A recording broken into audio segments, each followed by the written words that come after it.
In 1930, under the scorching sun of colonial India, a British Army officer galloped across a dusty polo field. The match was aggressive, fast, unforgiving. Mallets swung, horses collided. The ball ricocheted unpredictably across the grass, and when the game ended, the officer glanced down at his wrist. The crystal of his watch was shattered. Again, this wasn't unusual. For British officers stationed in India, polo was more than a sport. It was ritual, status, discipline. But every match came with a cost. The violent swings of mallets and the impact of hard wooden balls repeatedly smashed the fragile glass of their wristwatches. Pocket watches were impractical, standard wristwatches were too delicate, and frustration was building. One officer reportedly removed his broken watch and handed it to a visiting Swiss businessman with a simple challenge. "Can you make a watch that can survive this?" That businessman was César Dutré. At the time, Dutré was not a watchmaker in the traditional sense. He was a refined Swiss entrepreneur who understood luxury markets and global clientele. While traveling through India, he observed firsthand the recurring problem of shattered watch crystals among British officers. He didn't dismiss it as inconvenience. He saw opportunity. Upon returning to Europe, Dutré approached one of the most respected names in Swiss watchmaking, Jaeger-LeCoultre. The LeCoultre manufacturer, based in the Vallée de Joux, had already built a reputation as the watchmaker of watchmakers. Their movements powered timepieces for many prestigious brands. Precision was not their challenge, but this request was different. The problem was not accuracy, it was impact. The solution would require more than reinforcing a crystal or thickening a case. It demanded rethinking the very architecture of a wristwatch. How do you protect a dial from direct blows? The answer would become one of the most ingenious case designs in horological history. Instead of making the glass stronger, why not make it disappear? On March 4th, 1931, a patent was filed by French engineer René-Alfred Chauveau for a revolutionary idea: a wristwatch which can slide on its base and flip over on itself. The concept was deceptively simple. The watch case would sit within a cradle. It could slide sideways and then rotate, revealing a solid metal back where the fragile crystal once faced outward. In a matter of seconds, the delicate dial could be hidden and replaced with a protective steel shield. No crystal exposed, no impact damage. It was mechanical poetry. The name chosen for this invention was equally fitting: Reverso, Latin for "I turn around." When the first models were released in 1931, something interesting stood out. The dial did not say Jaeger-LeCoultre. It simply said Reverso. At the time, the Jaeger and LeCoultre names had not yet fully merged into the unified brand we recognize today. The watch stood on its own identity, and it didn't look like anything else on the market. The 1930s were the height of the Art Deco movement, an era defined by geometry, symmetry, and architectural precision. The Reverso embodied this aesthetic perfectly. Its rectangular case rejected the traditional round watch shape. Its lines were clean, balanced, mathematically intentional. At the top and bottom of the case were 3 horizontal grooves. These were not decorative accidents. They were called gadroons.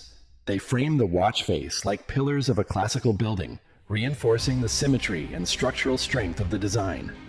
The proportions of the case followed principles aligned with the golden ratio, a mathematical formula, and yet, beneath its elegance, was mechanical complexity.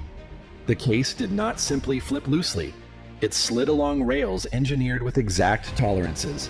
It rotated with resistance calibrated to feel deliberate. And when it locked back into place, it produced what collectors today still describe as a deeply satisfying click. That sound, subtle, precise, became part of the Reverso's identity. By modern standards, a Reverso case consists of over 50 individual components. Each must align flawlessly to maintain structural integrity while preserving that seamless flipping motion. In 1931, this level of case engineering was extraordinary. But here's what makes the story more compelling. The blank metal back, originally intended purely for protection, soon became something else: a canvas. At first, it was simply steel shielding the dial during polo matches, but owners began to see possibility in the empty surface. It could carry initials, family crests, personal engravings. The Reverso wasn't just turning to protect itself, it was turning to reveal a secret. While the watch had been born on a dusty polo field in India, it quickly migrated from sport into sophistication. It became a favorite among aristocrats, creatives, and intellectuals who appreciated both its aesthetic restraint and mechanical cleverness. The polo problem had given birth to something far more enduring, because what began as impact protection evolved into symbolism. A watch with two sides. A watch that could conceal one face and present another. In many ways, the Reverso reflected the era in which it was created. The early 1930s were a period of global tension and transition. Empires were shifting, identities were layered. Public image often differed from private reality. The Reverso mirrored that duality physically. One face for the world, one face hidden. And while other watchmakers competed in creating more elaborate dials or more complex round cases, Jaeger-LeCoultre quietly refined this rectangular masterpiece. They did not chase flamboyance. They perfected mechanism. Over time, the Reverso would transcend its original purpose. It would leave the polo field, enter formal salons, adorn wrists in boardrooms, appear on silver screens. But in 1931, none of that was certain. At its birth, it was simply a response to a challenge, a smashed crystal, a frustrated officer, a Swiss entrepreneur who saw opportunity, a watchmaker willing to rethink convention. The Reverso was not created for prestige. It was created because something kept breaking. And sometimes, the most enduring designs in history are not born from ambition. They are born from impact. If the first chapter of the Reverso was about solving impact, the second chapter was about proving permanence. Because creating a clever case was one thing. Sustaining it for nearly a century required something far more demanding. Mastery. Jaeger-LeCoultre is often referred to within the industry as the watchmaker of watchmakers. It is not marketing exaggeration. For decades, the manufacturer in the Vallée de Joux quietly supplied movements to some of the most prestigious names in Swiss horology. Brands that would later become icons built their early reputations on calibers developed inside Jaeger-LeCoultre's workshops. Unlike many watch brands that outsource components, Jaeger-LeCoultre built everything under one roof. Gears, bridges, springs, cases, dials. The Reverso would become one of the clearest demonstrations of that philosophy. Because the Reverso presented a problem most rectangular watches avoid: shape. In traditional watchmaking, most movements are round. Even if the case is square or rectangular, manufacturers typically insert a round movement inside, leaving unused space at the corners. It is easier, less expensive, more efficient. Jaeger-LeCoultre rejected that compromise. If the case was rectangular, the movement would be rectangular. The caliber would mirror the architecture of the case. One of the most enduring examples is the Caliber 822, a manually wound rectangular movement designed specifically to inhabit the narrow proportions of the Reverso. This decision may seem aesthetic. It is not. Creating a shaped movement is significantly more difficult. Gear trains must be reconfigured. Structural bridges require custom architecture. Every millimeter of space must be calculated to maintain stability, torque, and power reserve. It is engineering discipline layered inside geometric discipline. And this attention to form extended beyond the movement. The Reverso case itself evolved into a small mechanical system. Modern versions are composed of more than 50 individual parts. The sliding rails must align with microscopic precision. The rotation mechanism must resist friction without loosening over time. The cradle must lock securely, yet release smoothly. There is no room for imbalance. Collectors often describe the moment the case snaps back into place: a soft, confident click. It is not loud, not aggressive. It is controlled. That sound is the result of tolerances measured in fractions of a millimeter. But Jaeger-LeCoultre did not stop at construction. They introduced one of the most rigorous internal testing standards in Swiss watchmaking: the 1,000 hours control. While most Swiss chronometers are tested under COSC standards for approximately 15 days, Jaeger-LeCoultre subjects each completed watch to 41 consecutive days of testing. Temperature variations, shock resistance, magnetic exposure, position changes, power reserve consistency. Every Reverso must endure this before leaving the manufacturer. This is not about certification labels, it is about internal accountability. The Reverso, once built to survive polo matches, was now being engineered to survive decades.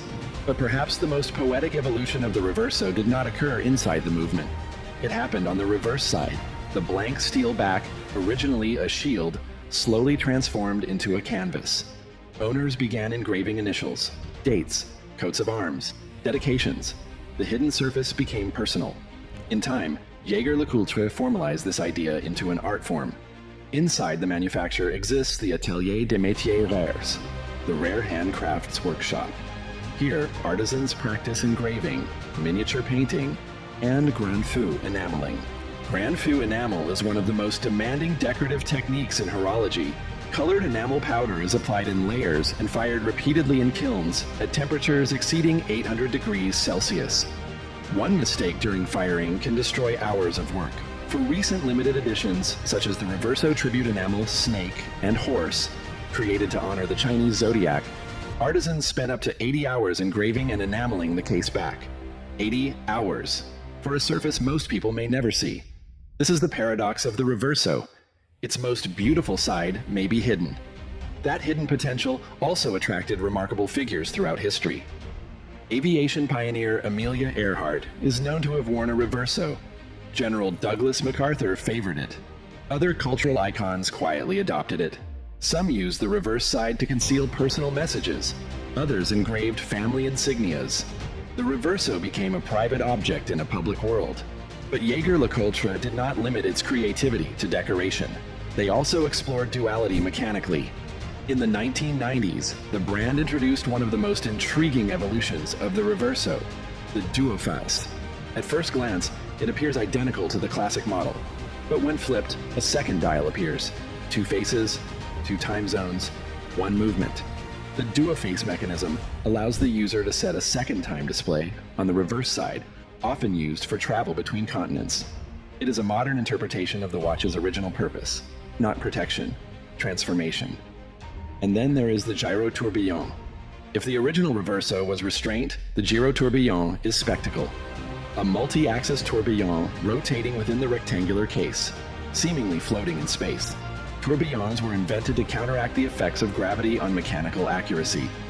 But the gyro-tourbillon takes that concept further, rotating in multiple planes simultaneously. It is kinetic sculpture inside Art Deco geometry. The engineering required to house such a mechanism inside a flipping case is extraordinary. And yet Jaeger-LeCoultre achieved it without abandoning the watch's proportions. This balance between heritage and innovation defines the Reverso. While trends in luxury watches have shifted toward oversized sports models, integrated bracelets, and bold materials, the Reverso remains anchored in its identity. Rectangular, balanced, measured.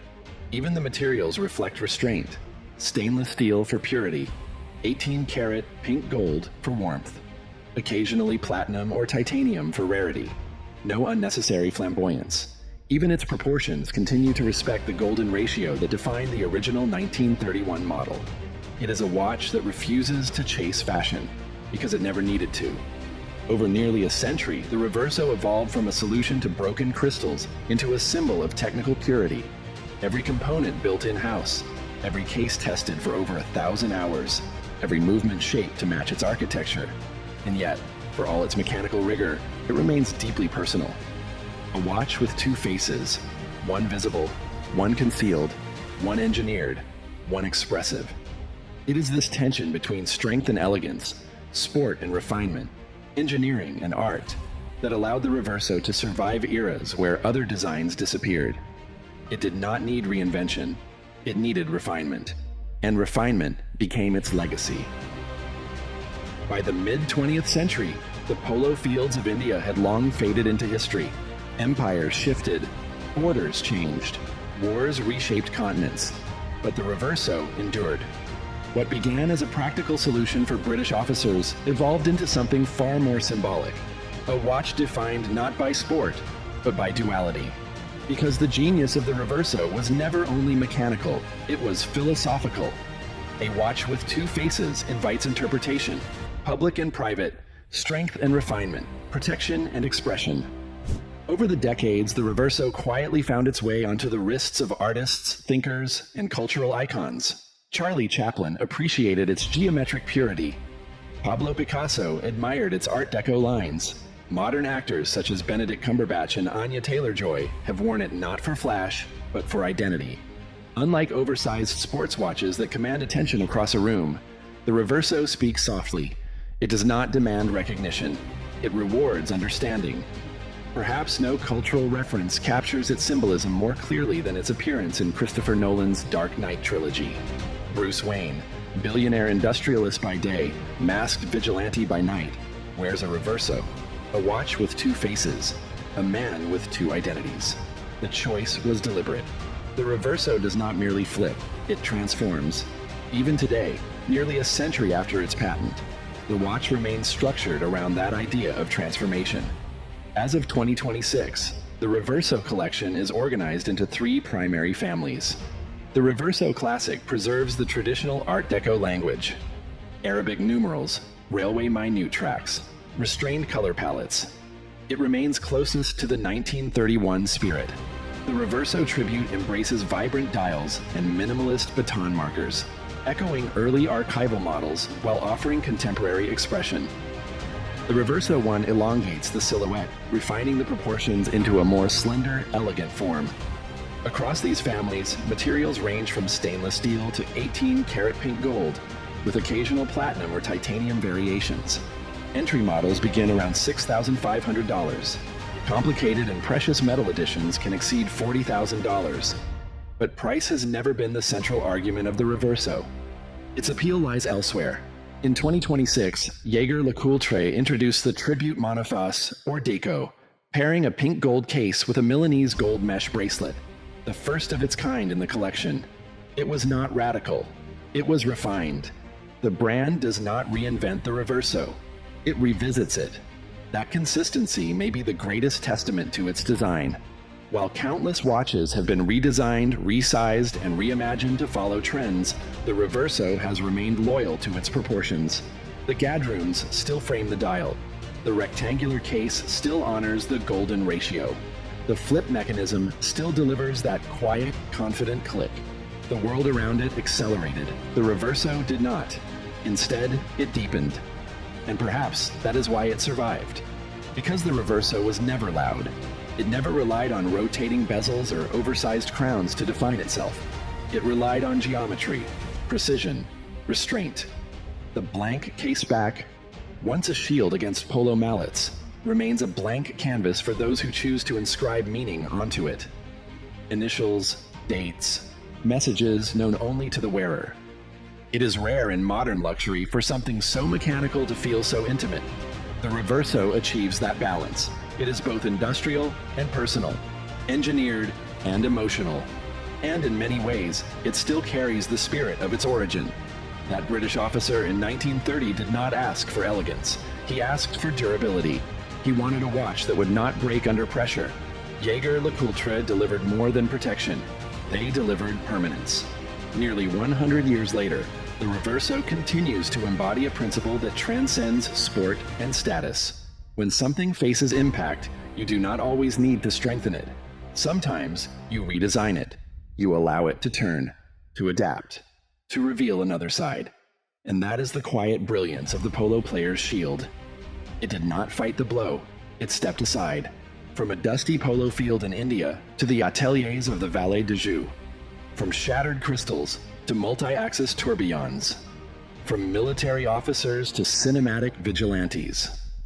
The Reverso has remained what it was always meant to be, a watch that turns, and in turning, endures.